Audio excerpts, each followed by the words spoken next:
বলছি পুলিশের ভূমিকা নিয়ে এর আগে মমতা বন্দ্যোপাধ্যায় প্রশ্ন তুলেছেন, আপনিও আজকে তুললেন। কোথায় কোথায় পুলিশ এই ভূমিকায় যেতে দেখছেন আপনার খারাপ লাগছে, বা দমন পীড়নের নীতি চালাচ্ছে তৃণমূল কর্মীদের ওপরে? দেখুন, বলাটা ভুল। তৃণমূল কর্মী পরের কথা, সাধারণ মানুষের উপরে এমন কিছু ঘটনা ঘটছে যাতে আমরা কিন্তু খুব ক্ষিপ্ত। আমরা সাধারণত কি এতদিন দেখে আসছি যে মানুষ পাবলিক রিপ্রেজেন্টেটিভের উপরে ক্ষুব্ধ হয়, তাদের ভূমিকায় ক্ষুব্ধ হয়, কিন্তু আমি যেহেতু খুব গ্রাসরুট লেভেলে কাজ করি, বুথে নেমে কাজ করি, মানুষ কিন্তু পুলিশ প্রশাসনের উপরে ক্ষিপ্ত।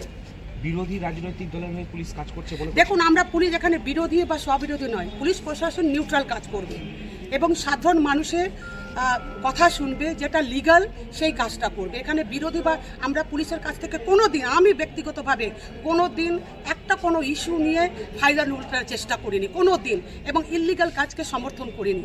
কিন্তু যেভাবে আজকে সাধারণ মানুষ পুলিশের বিরুদ্ধে কথা বলছে, আমরা বিভিন্ন বুথে গিয়ে যেভাবে শুনতে পাচ্ছি এবং যেভাবে অ্যাকশান নিচ্ছে, তাতে কিন্তু আমি একজন এমএলএ হিসেবে আমি ভীষণ অসন্তুষ্ট। কারণ মানুষকে সুস্থ প্রশাসন তুলে দিব, এটাই হচ্ছে আমাদের নৈতিক দায়িত্ব এবং কর্তব্য। মানুষ যদি পরেশান হয় তাহলে আমরা চুপ থাকতে পারি না। আমি আপনাদের মাধ্যমে আমি অনেক সব জায়গাতে সব লেভেলেই বলার চেষ্টা করেছি। আপনারা সকলেই জানেন যে আমি একেবারে পুলিশকে কোনো প্রকারে অপব্যবহার আজ পর্যন্ত রাজনৈতিক জীবনে করিনি, কিন্তু আজকে সাধারণ মানুষ কিন্তু প্রশ্ন করছে।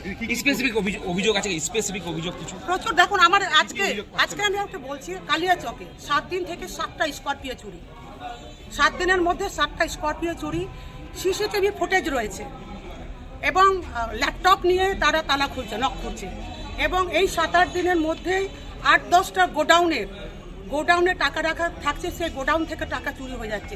কোথায় ইন্টেলিজেন্সি আমাদের? মালদা জেলার ইন্টেলিজেন্সি কোথায়?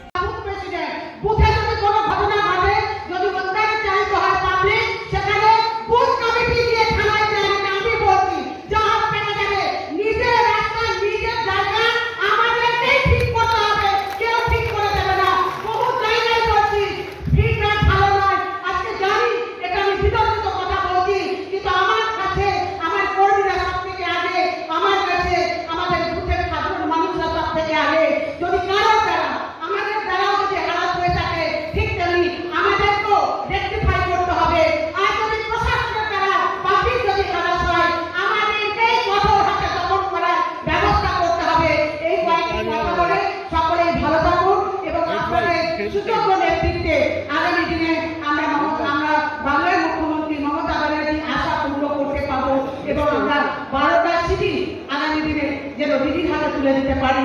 এই সহাবস্থান নিয়ে আজকের মিটিং থেকে যেন আমরা যেতে পারি, এই কয়েকটি কথা বলে আমার কথা শেষ করছি। ধন্যবাদ, নমস্কার, আসসালামু আলাইকুম। মমতা ব্যানার্জি জিন্দাবাদ, অভিষেক ব্যানার্জি জিন্দাবাদ, সবাইকে রমজান মোবারক। ধন্যবাদ।